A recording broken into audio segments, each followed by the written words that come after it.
तो क्विकली एक दफ़ा मैं दोबारा रिव्यू कर रहा हूँ। काउंटिंग सॉर्ट में हमारे पास नंबर जो हैं 0 के रेंज में नंबर्स होंगे, और ये जो है हर एक इनपुट एलिमेंट से काउंट करता है, काउंटिंग सॉर्ट डिटरमिन करता है कि उससे लेस देन वैल्यूज कितनी है। जिस तरह से अभी इससे पहले एग्जांपल में हमने देखा है कि कितनी वैल्यूज लेस देन, और ये इंफॉर्मेशन जो है उसके बाद वैल्यू जो है उसको उसके प्रॉपर इंडेक्स पे प्लेस करता है, और उसके बाद उसको यूज करते हुए आउटपुट एरे में उसकी प्लेस पे इंसर्ट करता है।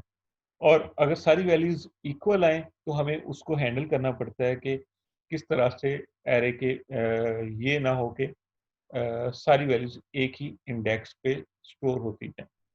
मींस कि अगर रेंज हमारे पास वैल्यूज की 0 to 5 की बजाय सिर्फ 5 है, सारी वैल्यूज 2 हैं, तो एक ही बिन बनेगा, वो सारी वैल्यूज वहीं पे स्टोर होती जाएंगी। तो ये इस तरह की चीज़ों को हैंडल करना पड़ेगा।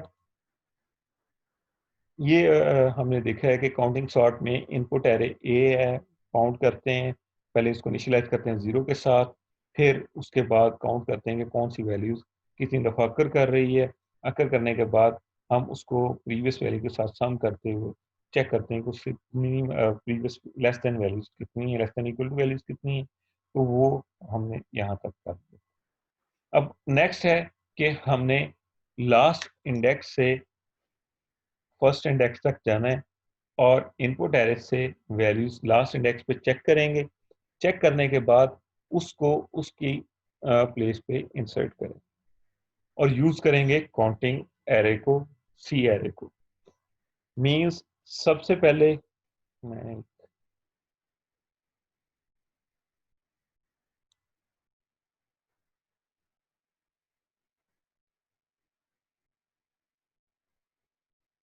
सॉरी, सबसे पहले क्या हुआ, लास्ट इंडेक्स है, लास्ट इंडेक्स पे वैल्यू 3 है। तो क्या होगा कि ए ऑफ 3 में को कहाँ पे इंसर्ट करना है, सी ऑफ 3 में देखेंगे क्या वैल्यू है। सी ऑफ 3 में हमारे पास वैल्यू है 7। तो 7 वैल्यू है, तो क्या करेंगे, बी ऑफ 7 में ए ऑफ जो वैल्यू थी 3 वो इंसर्ट कर देंगे, यानी कि यहाँ पे हम 3 इंसर्ट कर देंगे। और इंसर्ट करने के बाद थर्ड इंडेक्स पे जो वैल्यू थी सी में, उसको एक डिक्रीमेंट कर देंगे, यानी कि यहाँ पे 7 था तो वहाँ पे 6 आ जाए। ये यहाँ पे आप देख सकते हैं कि थर्ड इंडेक्स पे 6 है। नेक्स्ट क्या होगा कि नेक्स्ट इंडेक्स पे हमारे पास 0 स्टोर है। तो सी ऑफ 0 में क्या है, 2। तो सेकंड इंडेक्स पे हम 0 स्टोर कर देंगे, बी के बी जो आउटपुट एरे है, और सी में एक वैल्यू को डिक्रीमेंट कर देंगे। इसके बाद नेक्स्ट क्या होगा कि नेक्स्ट वैल्यू 3 है, तो 3 को देखेंगे सी के थर्ड इंडेक्स में क्या वैल्यू वैल्यू है, 6 है, यानी कि यहाँ से हम इंडेक्स ले रहे हैं जिस इंडेक्स पे हमें स्टोर करना है। तो यहाँ पे 6 आ गया और 3 आ गया। काइंडली माइक जो है अपने ऑफ कर लीजिएगा।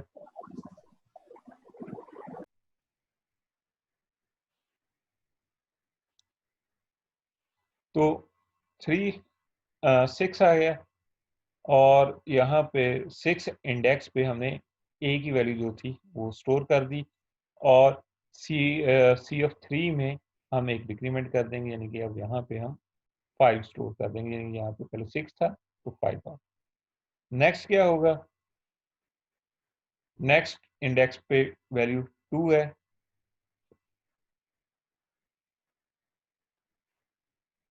नेक्स्ट इंडेक्स पे वैल्यू 2 है, तो 2 सेकंड इंडेक्स पे 4 पड़ा है, और फोर्थ इंडेक्स पे जाके हम ये जो वैल्यू ए की है वहाँ पे 2 स्टोर कर दी है। और सेकंड इंडेक्स में पहले 4 था, अब वहाँ पे एक डिक्रीमेंट करके 3 स्टोर कर दें। नेक्स्ट वैल्यू 0 है, 0 इंडेक्स पे 1 स्टोर है, उसको एक डिक्रीमेंट किया है और डिक्रीमेंट करने के बाद यहाँ पे 0 आ गया और सॉरी 0 स्टोर कर दिया फर्स्ट इंडेक्स पे और इसको डिक्रीमेंट करके सी में 0 स्टोर कर। नेक्स्ट है कि वैल्यू 3 है, थर्ड इंडेक्स पे हमारे पास 5 स्टोर है इसके सी एरे में, तो ए की जो वैल्यू 3 है वो फिफ्थ इंडेक्स में स्टोर कर देंगे और सी की वैल्यू जो यहाँ पे 5 थी उसको एक डिक्रीमेंट करके हम 4 कर देंगे। नेक्स्ट वैल्यू हमारे पास 5 है, 5 सी के 5 इंडेक्स पे 8 है, तो बी के 8 इंडेक्स पे हम 5 स्टोर करते हैं, जो वैल्यू इसमें इंडेक्स था तो इसकी वैल्यू 8 को एक डिक्रीमेंट किया 7 आ गई। नेक्स्ट इसी तरह से 2 है, तो 2 की वैल्यू को स्टोर करेंगे, चेक करेंगे सेकंड इंडेक्स पे क्या वैल्यू है 3, तो 3 को 2 पे स्टोर कर देंगे, थर्ड इंडेक्स पे 2 को स्टोर कर देंगे और वैल्यू जो है 3 को डिक्रीमेंट कर देंगे तो वहाँ पे हमारे पास 2 आ जाए। तो इस तरह से काउंटिंग सॉर्ट वर्क करता है। अब नेक्स्ट दोबारा से एल्गोरिदम को देखते हैं कि एल्गोरिदम कैसे काम कर रहा है।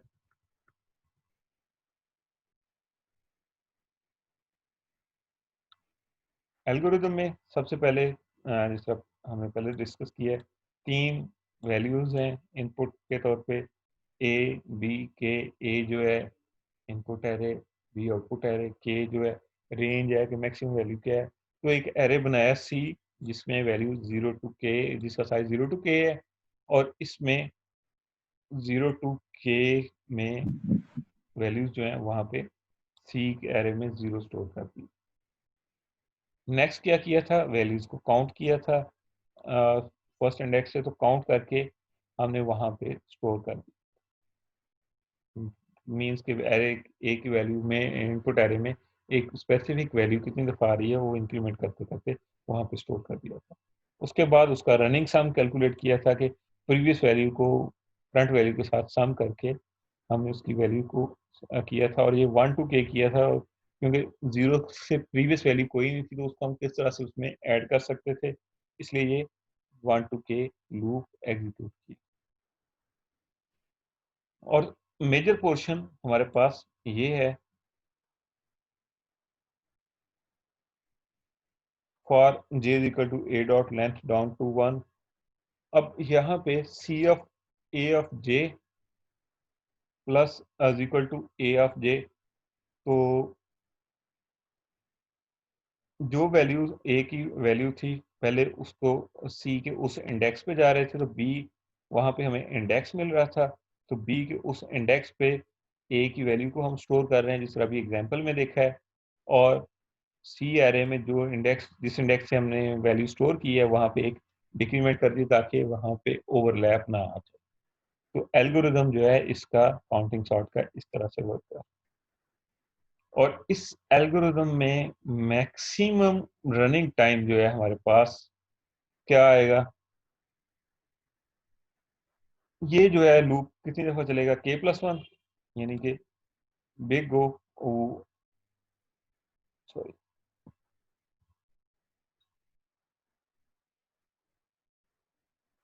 इसका रनिंग टाइम कैलकुलेट करते हैं।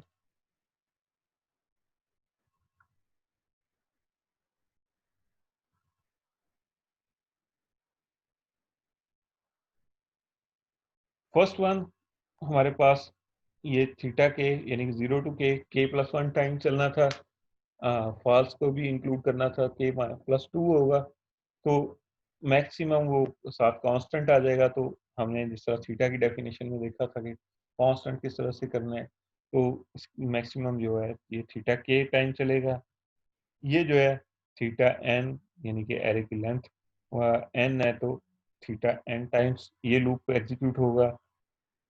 नेक्स्ट लूप अगेन थीटा के टाइम्स एग्जीक्यूट होगा और ये लास्ट लूप हमारे पास theta n times execute, means इसको सबको सम करेंगे टोटल एल्गोरिथम का रनिंग टाइम, तो वो हमारे पास थीटा n प्लस के आएगा, जो कि इसका काउंटिंग सॉर्ट का रनिंग टाइम है। जबकि अभी तक जो हमने देखे थे, किसी भी एल्गोरिथम का लीनियर टाइम नहीं आया था। लीनियर टाइम से मुराद के जो n की पावर है हमारे पास 1, जबकि हमारे रनिंग टाइम वर्स्ट केस में इंसर्शन सॉर्ट का हमारे पास बिग ओ n स्क्वायर था और बाकियों का n log n था, यानी कि n के साथ कोई भी log base two n multiply हो रहा था। तो वो उनका रनिंग टाइम काफ़ी ज़्यादा था। वो सारे कंपैरिजन बेस्ड सॉर्टिंग थे। ये कंपैरिजन बेस्ड सॉर्टिंग एल्गोरिथम नहीं है, लेकिन इसका रनिंग टाइम जो है सिर्फ n प्लस के है और ये लीनियर रनिंग टाइम। यहाँ तक आपका कोई क्वेश्चन है तो बताएं। जी हसन। सर ये पूछना था कि जब हम लोग एनालाइज करते हैं तो हम हर लाइन के पैरेलली उसका टाइम ही लिखते हैं कि ये इतने टाइम रन करती हैं, जी तो क्या ये जो जो आपने जो पहली दो स्टेटमेंट्स के अगेंस्ट ये लिखा है कि ये हमारा मतलब के टाइम्स चलेगी ये दोनों? हाँ जी, ये देखें, फर्स्ट स्टेटमेंट ये है 0 टू के है, तो के प्लस 1 टाइम्स, और एक दफ़ा फॉल्स के लिए के प्लस 2 आ गया, और ये के टाइम्स चलेगी, के प्लस 1 टाइम। तो इसका थीटा जो है हमारे पास बिग थीटा के आ गया। तो हर स्टेटमेंट का अलग-अलग करेंगे और उसके बाद जब उसको सम करते हैं, जो हमारे पास बिलफर्ज इसका 2 के आ गया, के प्लस जी 1, के प्लस 1 और के प्लस 2, तो 2 के प्लस 3 आ गया। तो हमने जब थीटा की डेफिनेशन देखी थी तो वहाँ पे हमने कहा था कि कांस्टेंट्स को साथ कोई भी कांस्टेंट हो सकता है, लेकिन वैल्यू जो है वो लूप के वेरिएबल के लिहाज से इंक्रीज करती है, तो हमने उसका रिजल्ट थीटा के लिखा था। Okay sir. तो इस तरह वन बाय वन सारी स्टेटमेंट्स का हम कैलकुलेट कर सकते हैं। और क्वेश्चन किसी का? राबिया। सर जो हमारे पास पिछले जो एल्गोरिदम्स थे उनके जी अंदर हमारे पास log n मल्टीप्लाई होता है n log n। जी। तो सर जो log n है उसकी वैल्यू तो छोटी होती है n ले से, छोटी होती है, लेकिन वो साथ मल्टीप्लाई तो हो रहा है। n times. जी यहाँ वो पे मतलब सिर्फ था। n है। देखें, 2 को 6 से मल्टीप्लाई करें और 2 में 6 ऐड करें तो फर्क तो पड़ता है। 2 मल्टीप्लाई बाय 6 मिलकर 12 है, और 2 में 6 ऐड करें तो 8 आता है। इसलिए यहाँ पे काउंटिंग सॉर्ट में ये रनिंग टाइम इसका इस तरह से है। लेकिन इसका डिसएडवांटेज वही है जो आपको मैंने पहले बताया, कि इसका सिर्फ जो है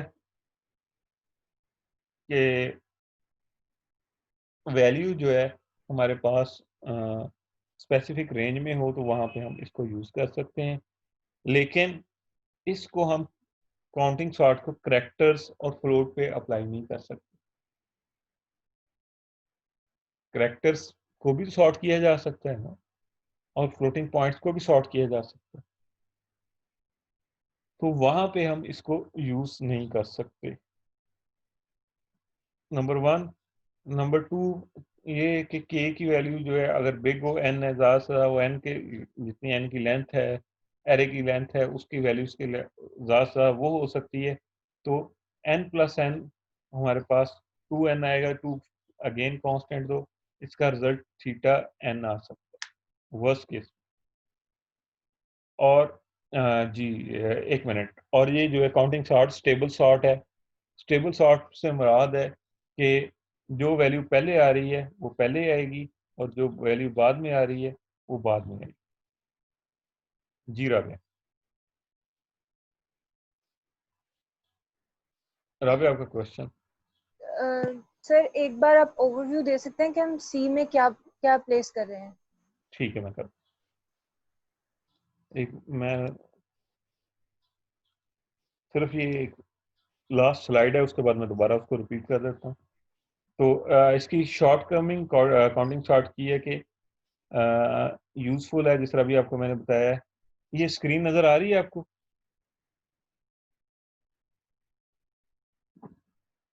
यस सर, शो हो रही है। चलें ठीक। काउंटिंग शॉर्ट में हमारे पास इसका डिसएडवांटेज ये है कि वैल्यूज जो है हमारे पास एक स्पेसिफिक रेंज में और स्मॉल नंबर ऑफ इंटीजर हो तो वहाँ पे यूज़ की जा सकती है। करैक्टर और फ्लोट के लिए हम इसको यूज़ नहीं कर सकते, क्योंकि हम उसका सिर्फ इंडेक्स स्टोर कर रहे थे कि किस इंडेक्स पे कितनी वैल्यूज आ रही हैं। फ्लोटिंग पॉइंट में हमारे पास इंडेक्स नहीं होता।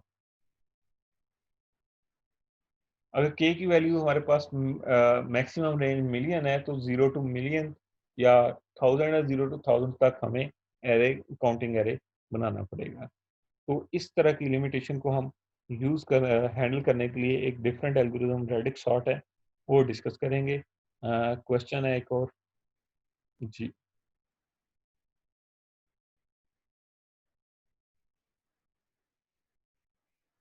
हाँ जी, क्वेश्चन था किसी का?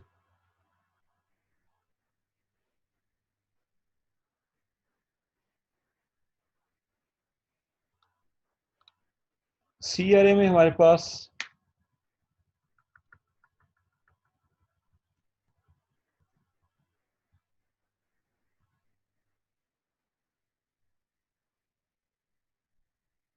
हमजा अशफाक जी। वालेकुम सलाम। तो जी आपसे पूछना था, ये जो हमारी ओरिजिनल एरे है इसकी इंडेक्सिंग 1 से स्टार्ट हो रही है और काउंटिंग एरे की 0 से। हाँ, हमने जब एल्गोरिथम की स्टार्ट किया था तो मैं आपको एक चीज बताई थी कि एरे का इंडेक्स जो है ना हम एज्यूम करेंगे 1 से स्टार्ट होगा। जब वो इम्प्लीमेंटेशन करते हैं सी बेस्ड लैंग्वेजेस में वहां पे 0 से स्टार्ट होता है, लेकिन यहाँ पे हमें स्पेसिफिकली 0 से इसलिए स्टार्ट करना पड़ रहा है क्योंकि हमारे पास इनपुट के एरे में 0 स्टोर है। तो अगर 0 वैल्यू स्टोर करनी है तो उसके लिए हमें 0 इंडेक्स चाहिए था, इसलिए हमने इसको 0 से स्टार्ट किया।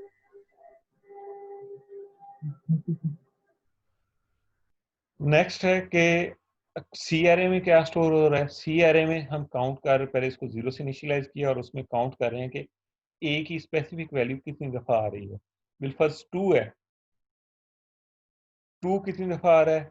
2 हमारे पास इस एरे में 2 दफा आ रहा है। सेकंड सी के सेकंड इंडेक्स में 2 स्टोर कर दिया। अगर 2 4 दफा आ रहा होता तो हम यहाँ पे सेकंड इंडेक्स में 4 वैल्यू स्टोर कर। जिस तरह 3 जो है 3 टाइम्स आ रहा है तो वहां पे 3 स्टोर किया है। 5 1 टाइम आ रहा है तो वहां पे 1 स्टोर किया।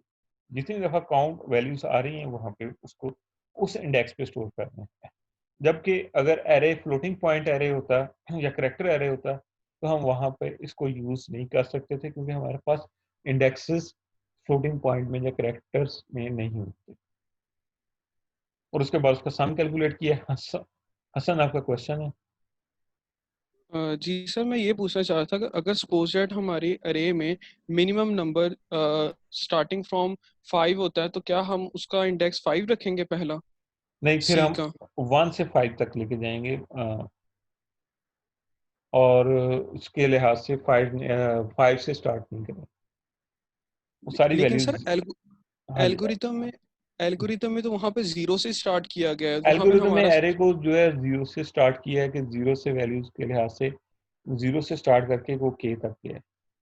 वो इस उसके साथ फिर हमें ना एल्गोरिथम को मॉडिफाई भी करना पड़ेगा सारे को, क्योंकि यहाँ पे एरे का इंडेक्स जो है, फिर अगर आप जिसका 5 से कह रहे हैं तो 5 फिर लूप जो है 5 से आगे स्टार्ट करना पड़ेगा, ओके सर। क्योंकि यहाँ पे आई की वैल्यू 1 टू के है और 0 प्रीवियस वैल्यू 0 इंडेक्स पे थी तो 0 से उसको ऐड करना चाहते हैं। हाँ जी, और कोई क्वेश्चन है तो बता दें, अदरवाइज जो है इसको फिर फिनिश करते हैं। हमजा। सर मैं ये पूछना चाह रहा था कि जिस तरह हसन ने कहा कि मिनिमम नंबर जो है वो हमारे पास 5 है और मैक्सिमम तो फिर शायद 20 भी हो, तो हमने तो कहा था कि सी जो एरे है उसको हम मिनिमम से मैक्सिमम रेंज में लेंगे। So in that case 5 to 20 indexes नहीं आएंगे, या फिर हम उसको 5 कैसे टू लेंगे 20 इंडेक्सेस को? इंडेक्सेस आएंगे, लेकिन हम उसको प्रोग्रामिंग लैंग्वेज के लिहाज से हम उसको कैसे मैनेज कर सकते हैं ये मुझे बता दें। एरे तो जब भी इन एरे भी जब प्रोग्रामिंग लैंग्वेज में आप उसको इंप्लीमेंट करते हैं, उसका इंडेक्स बेसिक तो आप ए ऑफ 5 लिखते हैं, तो सी बेस में वो 0 to 4 इंडेक्स उसको मेमोरी एलोकेट कर देता है। तो इसलिए जी सर। हमें फिर वो 5 से तो इंडेक्स स्टार्ट ही नहीं कर सकते हैं। तो इन दैट केस वो इंडेक्स 1 to 15 आ रहा होगा। 1 to 15 आएगा या 1 to, जिस तरह मैंने अभी आपको एग्जांपल बताई है, लास्ट मैक्सिमम वैल्यू मिलियन है या 1000 है, तो 1 से 1000 तक जो है उसका एरे का इंडेक्स उसको मेमोरी एलोकेट हो। Okay, thank you sir. हाँ जी, एक और था अपने से किसी का, राबिया। तो फिर सर जो हमारी जहाँ हमने सी के अंदर सारी वैल्यूज को ऐड करके रखा है, वहां से हम गेस करेंगे कि फर्स्ट इंडेक्स पे अगर 15 वैल्यू या 5 वैल्यू है वो कितने टाइम्स एग्जिस्ट कर रही है।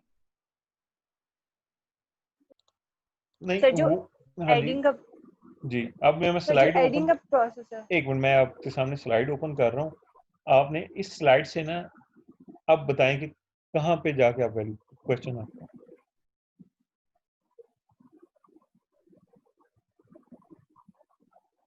Rabia, sir next slides open कीजिएगा जिसमें हम ऐड करके रख रहे हैं। यहाँ पे ऐड किया हुआ लास्ट वैल्यू।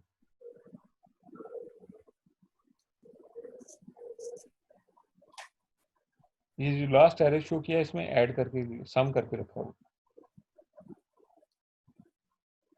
नेक्स्ट जो हमने देखा है उसमें सिर्फ ये कर रहे हैं कि हम उसकी वैल्यूज को किस तरह से यूज करके सॉर्ट कर, और उसमें कोई चीज नहीं। सर जो लास्ट पे हमारे पास 2 एरेज हैं जिनमें सी एक ए रो और है, सी का सी है, बी है। सी में काउंट किया हुआ है, ए इनपुट एरे है, बी आउटपुट एरे। जी, जी। अब तो पूछे। अब अगर हाँ। हम प्रोसेस रिपीट करते हैं, यानी जिससे हम डाउन टू बी में प्लेस कर रहे हैं। हाँ, मैं इसको लिख देता हूँ ताकि ना आपको इजीली समझ लग जाए। एक वैल्यू को मैं आपको इंसर्ट करके दिखा देता हूँ, बाकी जो है आपने खुद करनी है।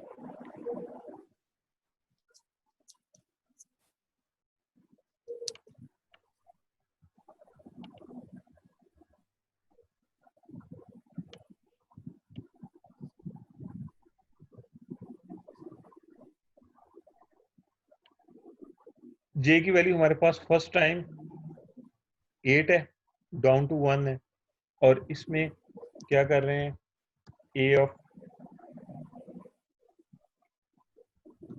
8 की वैल्यू स्टोर कर रहे हैं। मींस क्या होगा, B of C of A of 8 में क्या स्टोर है, 3। तो थर्ड एंड सी ऑफ 3 में क्या स्टोर करेंगे, हमारे पास आएगा ए ऑफ 8 में 3 है। तो इसके बाद नेक्स्ट है कि सी ऑफ 3 में हमारे पास क्या स्टोर है, इंडेक्स 7। तो बी ऑफ 7 में वैल्यू जो हमारे पास स्टोर होगी वो 3 होगी। चेक कर सकते हैं बी के 7th इंडेक्स पे हमारे पास 3 आ। इसी तरह नेक्स्ट वैल्यू आएगी। नेक्स्ट वैल्यू को भी मैं एक मतलब कर देता हूँ ताकि आप लोगों को डिफिकल्टी ना हो। बी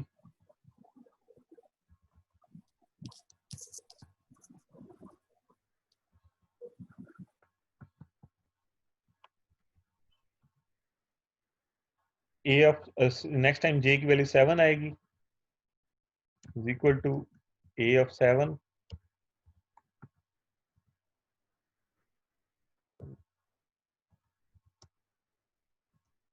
बी ऑफ सी, और यहाँ पे सी ए ऑफ 7 में क्या स्टोर है, 0। सी ऑफ 0 इज इक्वल टू 0। अब सी ऑफ 0 में क्या इंडेक्स स्टोर था, और उसके बाद ये डिक्रीमेंट भी होना है जो सी एरे में उस इंडेक्स पे वैल्यू है। सी ऑफ 0 में हमारे पास 2 स्टोर था, तो बी ऑफ 2 में हम 0 स्टोर करेंगे। नेक्स्ट स्लाइड पे आप जाके मैं आपको दिखा देता हूँ कि वहाँ पे 2 स्टोर होगा और सी की वैल्यू जो है एक डिक्रीमेंट हो जाएगी, यानी कि वहाँ पे 1 स्टोर होगा। नेक्स्ट स्लाइड पे चलेंगे।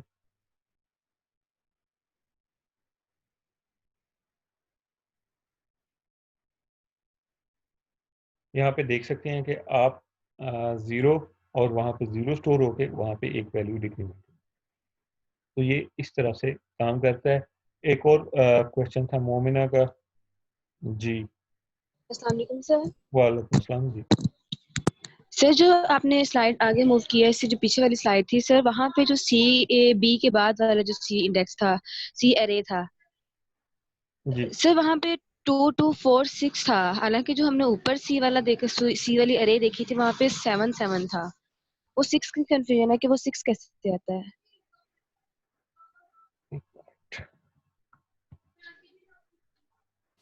यहाँ पे 7 है ना, यहाँ यस पे। सर, सबसे लास्ट वाली पे जाएंगे हाँ जी, यही है ना। सर, वहाँ पे 2। Yes sir. यहाँ पे अब 6 कैसे आ गए?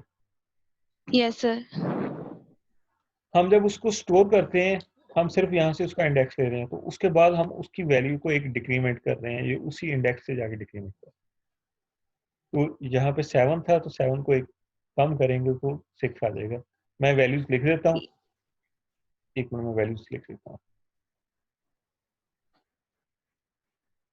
जे की वैल्यू हमारे पास 8 है इस फर्स्ट टाइम, तो सी ऑफ ए ऑफ 8 में क्या स्टोर है, is equal to C of A of 8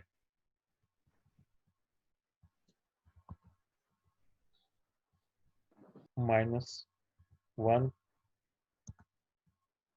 A of 8 में क्या था इंडेक्स वैल्यू 3, तो सी ऑफ 3 में हमने क्या करना है, is equal to C of 3 -1।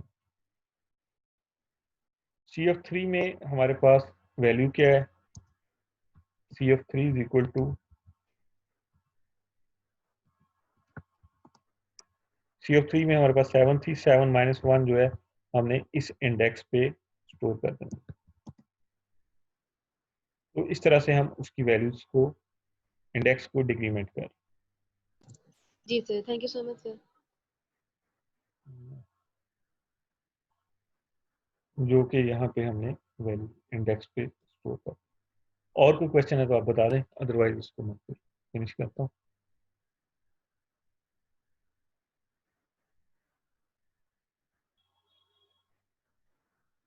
चलें जी, ठीक है, थैंक यू वेरी मच।